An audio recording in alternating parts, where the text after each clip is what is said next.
Sur le 99 12 00 et les sujets seront libres. Mais d'abord, on va reparler de la Normandie Channel Race, un parcours d'environ 1000 miles en Manche et en mer Celtique avec un équipage de la Réunion qui a participé à la course et qui est arrivé à bon port. Je parle bien sûr de Thibaut Lefebvre et de son acolyte, de son copilote, on va dire. Bonsoir Thibaut, comment ça va ?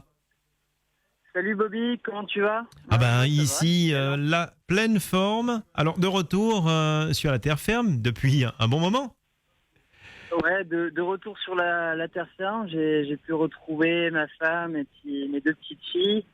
Et donc avec grand plaisir, j'étais très occupé, j'ai dû jouer matin et soir avec ma petite fille pour rattraper un petit peu le temps perdu. Mais ça y est, là j'ai bien posé pied à terre. Je suis retourné sur la Réunion, trop content. J'ai recommencé aussi. J'ai une boîte de charpente de bois, donc il y a toute la partie charpente de bois que je dois gérer, qui est pas été où il faut absolument que je revienne. Donc il y a du travail. Je m'ennuie pas, ça c'est clair. Alors, originaire des Avirons, vous avez décidé de participer à cette course aux couleurs de Freedom. Il y avait le voilier Freedom. Et vous étiez deuxième de la course à un moment. Et malheureusement, il a fallu utiliser le moteur. On va revenir un petit peu là-dessus parce que c'est très important. Ça vous a malheureusement décalé complètement dans le classement. Vous étiez 17e, 18e, je crois, à cause de ça. Qu'est-ce qui s'est passé exactement ? Pourquoi il a fallu faire sauter le plombage pour utiliser le moteur ? Alors, comme tu dis, on était bien placé à l'entrée du Solent. Donc c'est un passage qui est entre l'île de Wight et l'Angleterre. Et donc on était bien placé. On avait le vent qui nous poussait. Donc on avait une voile qui s'appelle le SPI, une grande voile à l'avant qui s'appelle le SPI. Et à la sortie du Solent, on a tardé à faire un empannage.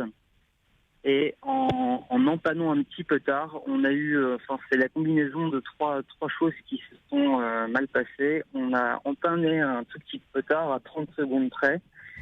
On a eu le vent qui est tombé, mais d'un coup, on avait 10-15 nœuds de vent qui nous poussaient et on s'est retrouvé avec du vent dans le nez à 1 ou 2 nœuds. Donc vraiment un vent qui a complètement changé à la sortie du Solent et un courant qui nous poussait sur le bateau qui était, lui, échoué aussi pour le coup.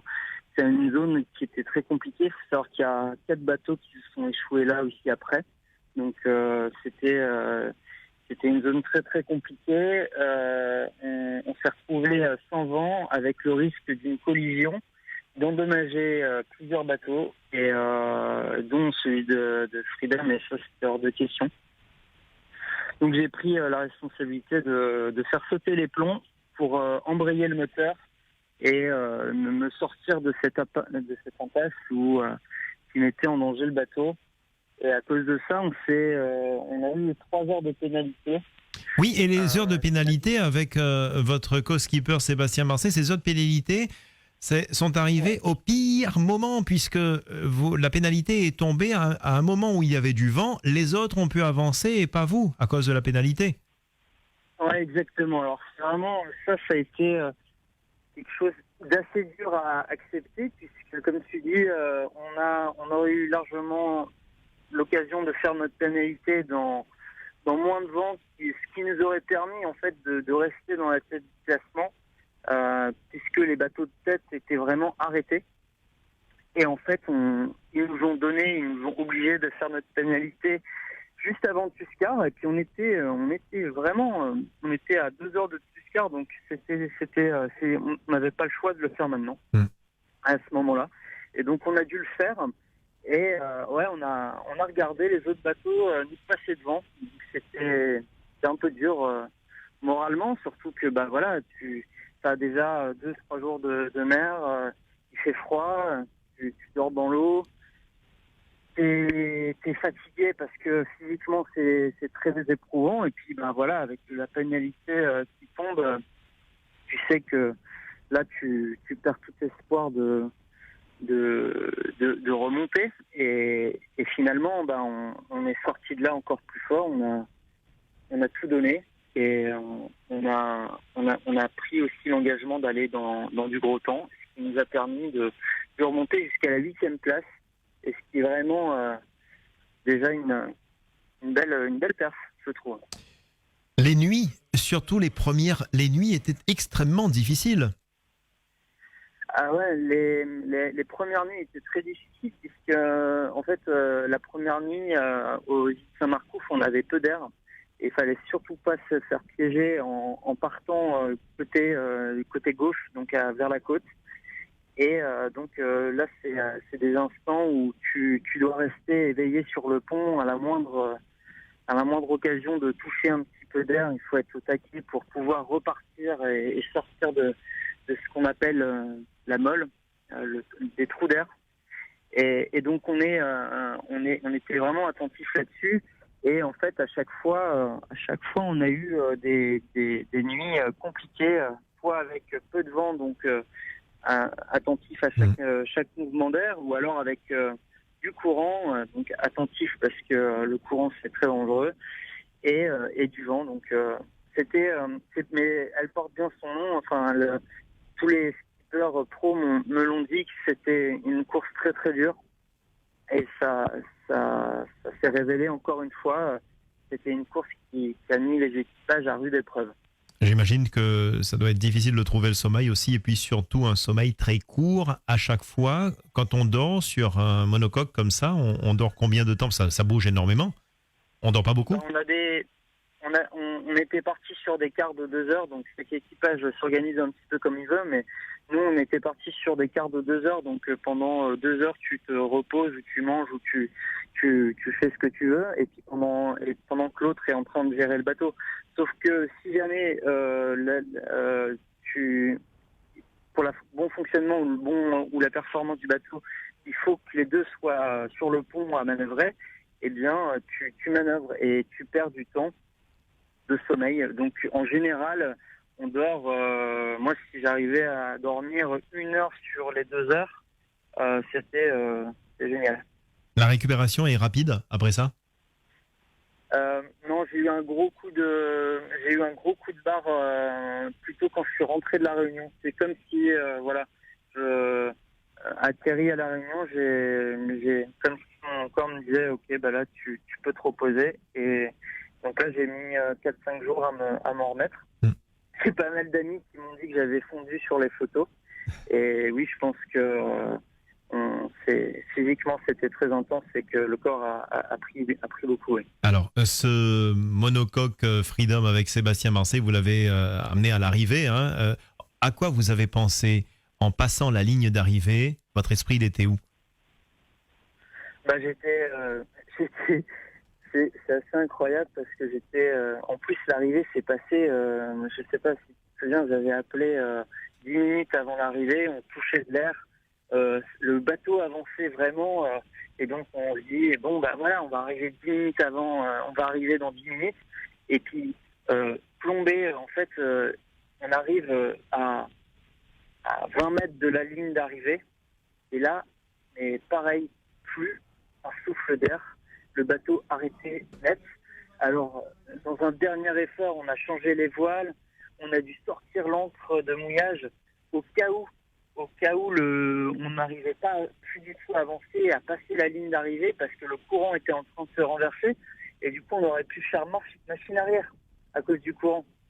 Et donc on avait la ligne d'arrivée devant nous à 10 mètres et on n'arrivait pas à la passer, on était prêt à mouiller une ancre parce qu'on allait dériver, on allait perdre encore je sais pas combien de temps à essayer de passer dans cette ligne d'arrivée. Donc vraiment mon esprit il était à ce moment-là il était mais en fait tant que t'as pas passé la ligne d'arrivée tu continues, t'es fatigué, t'en peux plus, mais non là il faut y aller tant que cette ligne n'est pas passée, tu te donnes à fond, tu y vas et c'est pas fini.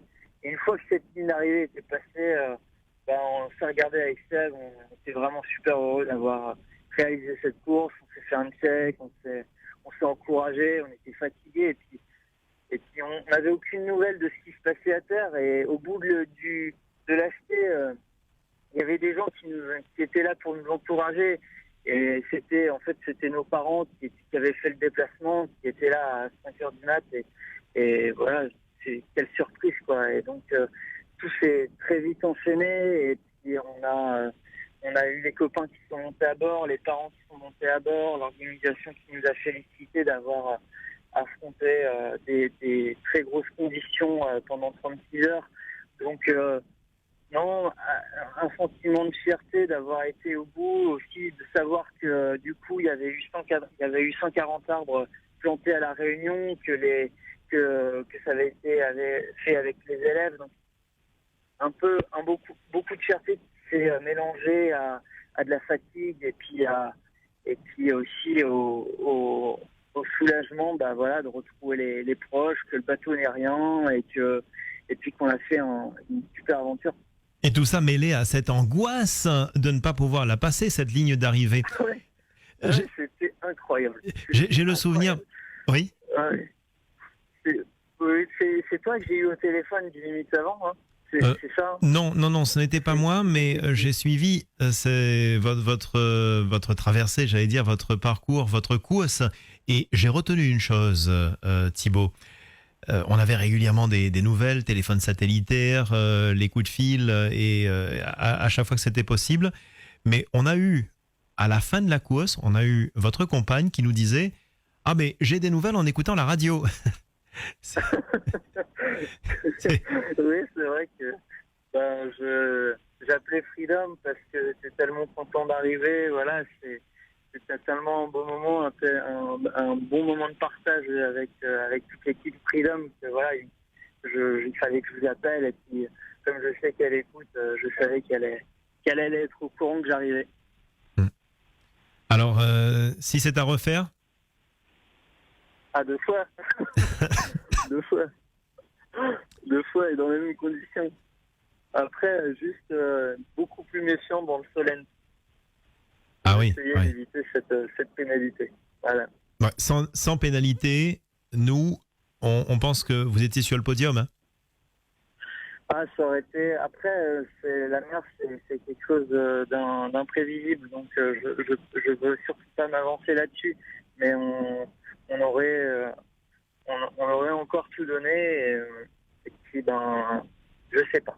Je peux pas te le dire parce que la mer est tellement imprévisible, c'est tellement un élément qui est indomptable qu'on se fait à ce qu'on peut traverser. Enfin, c'est vraiment, on peut pas. Il n'y a pas beaucoup de choses qu'on peut prévoir en tout cas. En tout cas, c'est avec grand plaisir que nous sommes investis dans ce double projet, la voile et l'environnement. L'association Hisse un arbre, bien sûr, c'est l'association que vous représentez ici. Et on vous remercie d'avoir été jusqu'au bout. On remercie Sébastien, bien sûr, Sébastien Marcet, votre co-skipper, et vous, Thibaut. Et pourquoi pas... Pourquoi pas à bientôt pour une nouvelle aventure. J'y travaille avec grand plaisir. Merci Thibaut, merci et à bientôt. À bientôt, bonne soirée. Merci, au revoir. Au revoir. Voilà, c'était Thibaut Lefebvre, donc ce jeune homme de 33 ans qui est skipper et qui s'était lancé le défi de concourir sur cette course nautique et la Normandie Channel Race, une course qu'il a réalisée en un petit peu moins d'une semaine. Il est arrivé au bout, bien évidemment. Il était sponsorisé par la radio. C'était un voilier magnifique aux couleurs de la colombe, aux couleurs de Freedom. Et nous les félicitons, Sébastien Marcet et Thibaut Lefebvre, donc pour cette course, la Normandie Channel Race 2020.